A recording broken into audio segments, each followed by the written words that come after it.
அண்ணனை போற்ற களத்துல நின்று போர் புரிபவர்களுக்கு இணையானது தனக்கு இருக்கக்கூடிய கலை அறிவை பயன்படுத்தி காமராஜ் திருக்குறள் மாதிரியான படங்களை இயக்குவது அப்படின்றது. ஸோ அப்படிப்பட்ட சிறப்பான வேலையை தான் படத்தின் இயக்குனர் செஞ்சுட்டு வராருன்னு சொல்லணும். கமர்ஷியல் படங்களுக்கு மத்தியில் இந்த மாதிரி காமராஜ் திருக்குறள் அப்படின்ற படங்களை கொடுத்து இந்த கலைத்துறை மீது தனக்கு இருக்கக்கூடிய பொறுப்பை வெளிப்படுத்தக்கூடிய நபராக இயக்குனர் இருக்காரு அப்படின்னே சொல்லலாம்.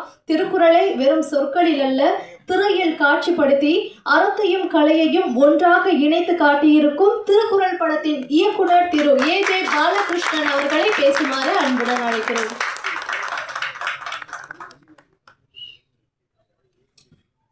அனைவருக்கும் வணக்கம்.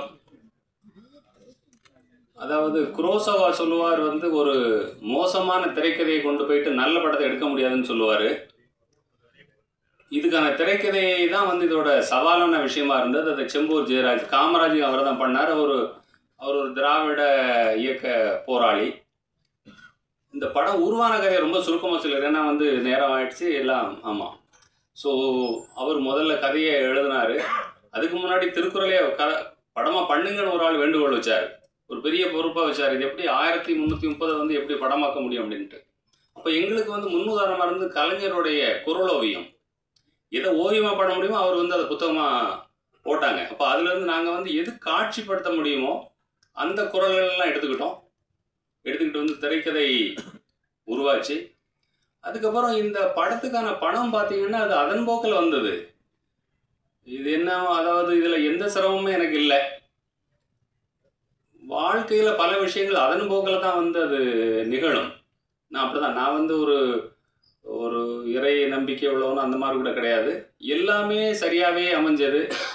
வள்ளுவர் பாத்திரமேற்ற பையனாக இருக்கட்டும், வாசுகி அவங்க ரொம்ப எளிமையாக சிம்பிளாக வந்திருந்தாங்க. இவங்க தான் நடிக்கணும் அப்படின்னு நினச்சோம். அப்புறம் படம் செட்டு போட்டோம். ராத்திரி ஃபுல்லாக மழை.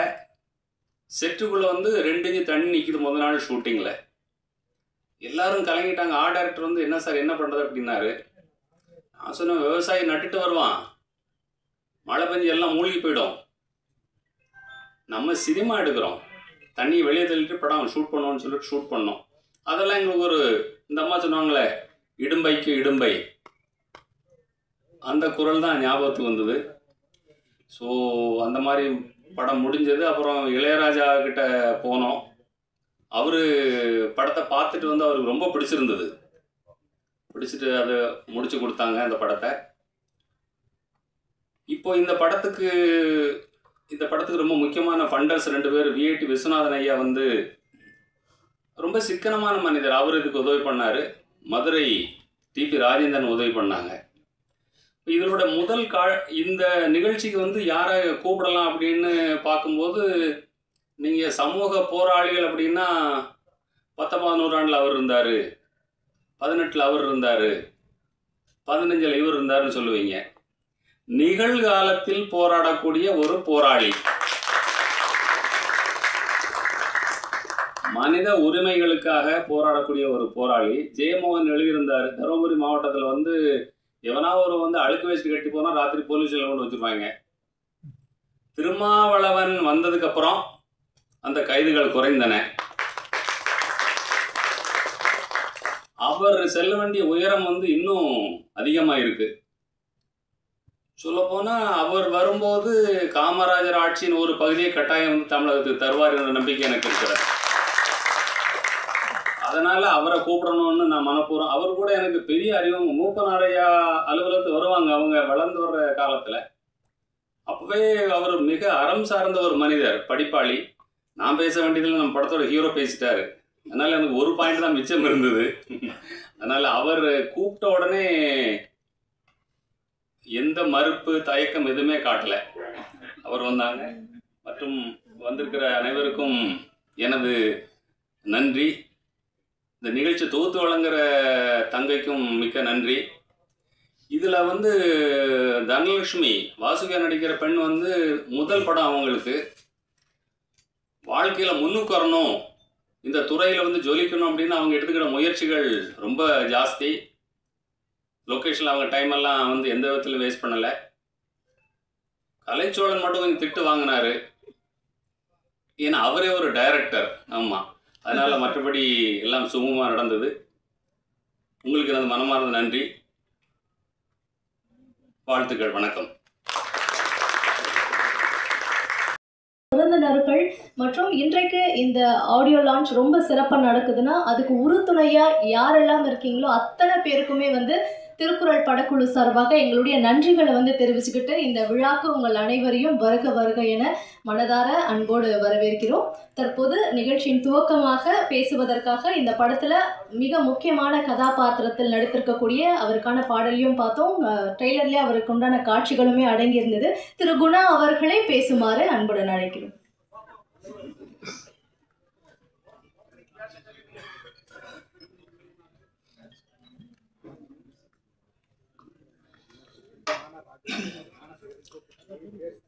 அனைவருக்கும் வணக்கம்.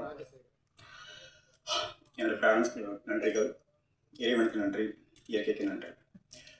இது ஒரு முக்கியமான கதாபாத்திரம். ஒவ்வொரு நடிகனுக்கும் ஒரு முக்கியமான கதாபாத்திரம் பண்ணணும், அது திரைக்கு வரணும், பெரியவங்க வந்து இந்த மாதிரி வெக்கேஷன் நடக்கணுன்றது ஒரு கனவாக இருக்கும். அந்த கனவை நினைவாக்கிய எங்களது இயக்குனர் எனக்கு வாய்ப்பளித்த பாலகிருஷ்ணன் சாருக்கு என்னுடைய மனமார்ந்த நன்றிகள், கோடான கோடி நன்றிகள்.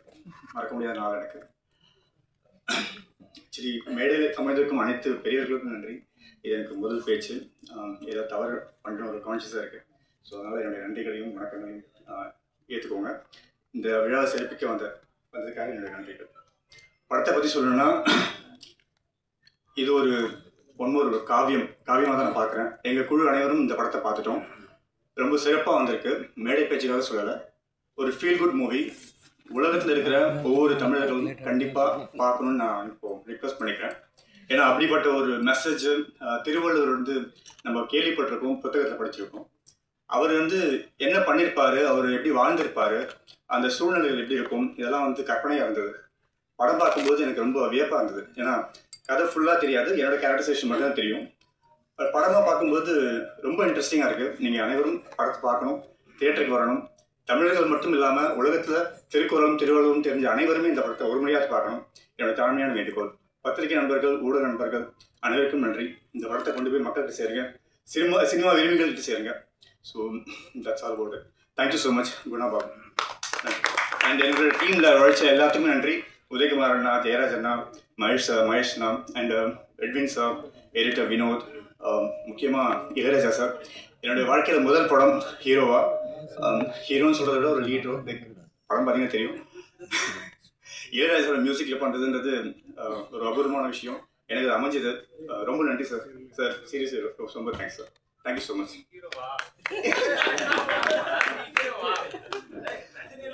தவறு தான் மன்னிச்சுங்க சார்.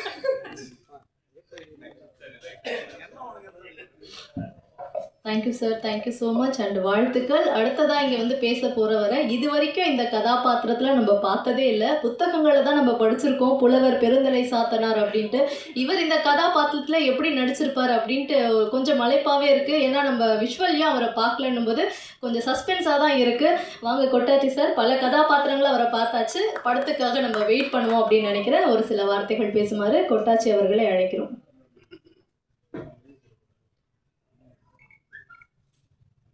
அனைவருக்கும் வணக்கம். மேடையில் வந்திருக்கும் பெரியோர்களுக்கும் பத்திரிகை நண்பர்களுக்கும் கொட்டாட்சியோட பணிவான வணக்கம். எல்லாருக்குமே ஒரு கனவு இருக்கும். எனக்கு அந்த கனவு இருந்தது. நான் நாகேஸ்வரோட மிகப்பெரிய ஒரு வெறிய ஃபேன்ஸ். இன்று வரை நான் வந்து திருவிளையாடலில் படம் பார்த்தோம்னா டக்குன்னு நம்ம யோசிக்கிறதே வந்து நாகேஸ்வரோட தருமி கேரக்டர் தான் நம்ம யோசிப்போம். அப்படி ஒரு கேரக்டர் எல்லாத்துக்கும் அமையுமா அப்படின்னு சொன்னால் எல்லாருக்கும் ஆசை இருக்கும். இந்த மாதிரி ஒன்று நடிக்கணும்டா, இந்த மாதிரி அவர் மாதிரி ஒரு கேரக்டர் எனக்கு அமையும்டா. வீட்டில் எல்லாம் கூட நாடகங்களை எல்லாமே சும்மா நம்ம அது மாதிரிலாம் நடித்து பார்ப்போம். ஆனால் டைரக்டர் என்னை கூப்பிட்டு பார்த்து, கொட்டாச்சி இதில் ஒரு விஷயம் ஒன்று இருக்குது, நீங்கள் பண்ணுங்க அப்படின்னு சொன்னார். கேட்குறப்போ நான் இது மக்கள் என்னமோ ஏதோ சின்னதாக ஒரு கேரக்டரு அந்த மாதிரி தான் நான் அந்தக்குள்ளே நான் நினச்சிக்கிட்டேன். ஆனால் சார் எனக்கு திருவிளையாடல் படத்தில் நாகேஷ் சார் நடித்த ஒரு கேரக்டர் மாதிரி ஒரு தருமி நீங்கள் தான் கொட்டாச்சி பண்ணுறீங்க அப்படின்னாரு. என்னால் அதை இருக்கவே முடியல. உண்மையாக இது அப்படின்ற அளவுக்கு நான் வந்து மறைச்சி போயிட்டேன். அப்பேற்பட்ட ஒரு கேரக்டர் எனக்கு கொடுத்துருக்காரு. ஆனால் அதில் ஃபுல் அண்ட் ஃபுல் அவர் வந்து எல்லாரையும் வயிறு ஒழுங்க சிரிக்க வச்சுருப்பார். இதில் மனசில் நிற்கிற மாதிரி எனக்கு ஒரு கதாபாத்திரம் கொடுத்துருக்காரு. இதுக்கு டைரக்டருக்கு வந்து இப்படி ஒரு கேரக்டர் கொட்டாச்சிக்கு வந்து புதுமையாக கொடுத்ததுக்கு சார் மனமார்ந்த நன்றிகள் சார். கண்டிப்பாக இந்த படம் வந்து எல்லாருமே வந்து பாட புக்குலேயும் நம்ம வழிபோக்குலையும் யாரோ ஒருத்தர் சொன்னதையும் பஸ்ஸுலேயும் இந்த மாதிரி ஒவ்வொரு குரலாக தான் நம்ம பார்த்துருப்போம், படிச்சிருப்போம், கண்டு அப்படியே போயிருப்போம். ஆனால் இப்படி ஒரு படமாகவும் ஒரு பாடமாகவும் நாம் வந்து இந்த படம் மூலமாக வந்து நிறையா விஷயங்கள் நம்ம தெரிஞ்சுக்கலாம். இது வந்து இன்னைக்கு ஜெனரேஷனுக்கும் அடுத்த வரப்போகிற எத்தனையோ ஜெனரேஷன்களுக்கும் குழந்தைகளுக்கும் போய் இந்த படம் வந்து கண்டிப்பாக சேரும். குடும்பத்தோடு கொண்டு போய் எல்லாரும் படம் பார்க்க வேண்டிய படம் எந்த படம்னா அது திருக்குறளாக தான் இருக்கும். அதுக்கு வந்து இந்த படம் நாங்கள் பார்த்துட்டோம். அதனால தான் நான் வந்து இவ்வளோ பெருமையாக நம்ம சொல்கிறோம். இந்த மாதிரி ஒரு படம் இல்லை, இது ஒரு பெரிய ஒரு காவியம். இப்படி ஒரு காவியத்தில் நான் இருக்கிறது ரொம்ப பெருமைப்படுறேன். இந்த படம் கண்டிப்பாக எல்லாம் தியேட்டரில் போய் பாருங்கள். இந்த படத்தை பெரிய லெவலில் கொண்டு போய் மக்கள்கிட்ட சேருங்க. இந்த மாதிரி படங்கள் தான் ஓடணும். இந்த மாதிரி படங்கள் ஓடணும்னா அதுக்கெல்லாம் நீங்கள் தான் காரணமாக இருப்பீங்க. நன்றி, வணக்கம். இந்த மேடையில் வந்து இப்படி தூரம் எனக்கு வந்து வாய்ப்பு கொடுத்ததுக்கு மனமார்ந்த நன்றிகள் சார். வணக்கம். Thank you sir. பெரும்பாலும் இதே பிரசாத் லேப்ல நடக்கக்கூடிய ஆடியோ லான்ச்சில் வந்து பேசக்கூடிய விஷயம் என்னவா இருக்கும் அப்படின்னா, தமிழ் நடிகைகள் வந்து பெருசாக பயன்படுத்துறதுல, தமிழ் நடிகைகள் வந்து படங்களில் இல்லை அப்படின்றது தான். ஆனால் யார் சார் சொன்னது? திருக்குறள் படத்தை வந்து பாருங்கள் சார். மேடையில் 2 அழகான நடிகைகள், முதல் வரிசையில் எவ்வளவு அழகான தமிழ் பேசக்கூடிய நடிகைகள் வந்து இருக்காங்கன்றதை பாருங்கள் சார் அப்படின்னு தான் சொல்ல தோணுது. சிறப்பான நடிப்பை எல்லாருமே கொடுத்துருக்கீங்க. ஸோ படத்துலேயும் ட்ரெய்லர்லேயும் பாடல்லையும் நம்ம பார்த்தோம். ரொம்ப அழகான நடிப்பை வந்து நம்ம கொடுத்துருக்கக்கூடிய படத்தில் ஒன் ஆஃப் த லீடாக நடித்திருக்கக்கூடிய பாடினி அவர்களை பேசுமாறு அன்புடன் அழைக்கிறோம்.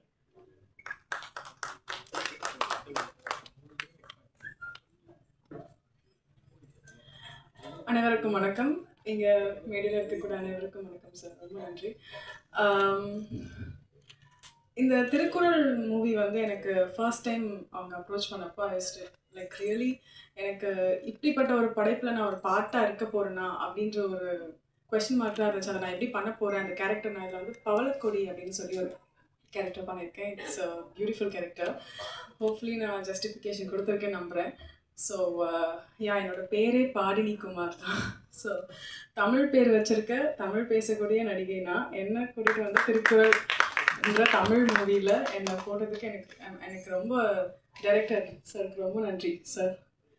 அண்ட் திருக்குறள் அப்படின்னு சொன்ன உடனே எல்லாருக்குமே வந்து சின்ன வயசில் படித்தது, நம்ம அவங்க சொன்ன மாதிரி போகிற வழியில் பஸ்ஸில் பார்த்தது, எங்கேயாவது ஒரு இடத்துல பார்த்தது, இப்படி தான் ஞாபகம் வரும். அதில் வரக்கூடிய இந்த ஒரு சில பால்களில் எழுதிருக்கக்கூடிய விஷயங்களை நம்ம வந்து இங்கே ஒரு கேரக்டராக கொண்டு வர போகிறோம் அப்படின்னு நினைக்கிறப்போ எனக்கு ரொம்பவே ஒரு நர்வஸோடு தான் அந்த கேரக்டர் எடுத்தேன். பட் எனக்கு வந்து நல்லபடியாக வந்திருக்குன்னு எல்லாரும் சொல்கிறாங்க. ரொம்ப நன்றி. ட்ரெய்லர் பார்த்துட்டு சாங் பார்த்துட்டு நல்லபடியாக வந்திருக்குன்னு நினைக்கிறேன். இந்த படத்தை நீங்கள் வந்து தியேட்டரில் வந்து கண்டிப்பாக பாருங்கள், எங்களை சப்போர்ட் பண்ணுங்கள். ரொம்ப நல்லா இருக்கும் படம். அவ்வளோதான். அண்ட் ரொம்ப பெரிய பெரிய விஷயம், இசைஞானி இளையராஜா சாரோட மியூசிக்கில் எனக்கு ஒரு பாட்டு இது வந்து எத்தனை பேரோட கனவா இன்னைய வரைக்கும் இருக்குன்னு எனக்கு தெரியல. பட் நடித்த வெகு சில மூவிஸ்லேயே எனக்கு வந்து இந்த வாய்ப்பு கிடைச்சது வந்துட்டு எனக்கு ரொம்ப பெரிய பெரிய ஒரு விஷயமா இருந்துச்சு. இசைஞானி சார் முதல்ல அந்த பாட்டை எனக்காக ப்ளே பண்ணப்போ லைக் கண்ணிலேருந்து தாரையாக தண்ணி வருது. எனக்கு என்ன பண்ணுறதுன்னு தெரியல. அந்த அளவுக்கு ஒரு எமோஷ்னலான மொமெண்ட்டாக இருந்துச்சு. அண்ட் ரொம்பவே எனக்கு தேங்க்ஸ் டு யூனிவர்ஸ் ஆக்சுவலி இந்த ஒரு வாய்ப்பை எனக்காக அமைச்சு கொடுத்ததுக்கு. அண்ட் எங்கள் டீம் எல்லாருக்குமே ரொம்ப ரொம்ப ரொம்ப தேங்க்ஸ். எனக்காக நான் இந்த ஃப்ரேமில் வரணும் அப்படின்னு நினச்சி ஒவ்வொருத்தரோட உழைப்பு இருக்கும் இல்லையா, அது எல்லாத்துக்குமே ரொம்ப நன்றி. அண்ட் வந்திருக்க உங்களுக்கும், நான் இப்போ பேசுகிற எல்லாத்தையுமே நீங்கள் எடுத்துகிட்ருக்க உங்களுக்கும் ரொம்ப நன்றி. சப்போர்ட் பண்ணுங்கள். தேங்க்யூ. தேங்க்யூ. சில படங்கள் வந்து நான் சொல்கிறேன். முகம், மோகமுள், பாரதி, பெரியார், ராமானுஜன், இந்த படங்கள்லாம் பார்த்தீங்கன்னா தமிழ் சினிமாவில் படங்கள் பண்ணி ஜெயிக்கணும் அப்படின்றத தாண்டி வேற ஒரு விஷயமா தான் இதெல்லாம் தெரியுது. அதாவது தமிழ் மேலே அதீத பற்று இருக்கவங்க என்ன செய்வாங்க, தமிழை பற்றின புத்தகங்கள் வந்து எழுதுவாங்க, அந்த புத்தகங்களை தேடி படிப்பாங்க, பார்க்குற இடத்துலலாம் வந்து தமிழ் பற்றி பேசுவாங்க, அந்த மாதிரி இருக்கும். அதெல்லாம் தாண்டி ஒரு படைப்பு மூலமாக தமிழ் மேலே தனக்கு இருக்கக்கூடிய பற்று, தனக்கு இருக்கிறத தாண்டி அதை மக்கள்கிட்ட கொண்டு போய் சேர்க்கணும் அப்படின்ட்டு எந்த வகையில் அதை வந்து பண்ணால் மிக சிறப்பாக இருக்கும் அப்படின்ட்டு அந்த தமிழும் வந்து குறையாமல் அந்த கலையும் வந்து மிக சரியாக பொருத்தி இந்த படங்களை வந்து நமக்காக கொடுத்த இயக்குனர் அப்படின்னு பார்த்தோன்னா திரு ஞானசேகரன் அவர்கள் தான். மிக சிறப்பான படைப்புகளை எங்களுக்காக கொடுத்துருக்கீங்க சார். திரு ஞானசேகரன் அவர்களை பேசுமாறு அன்புடன் அழைக்கிறேன்.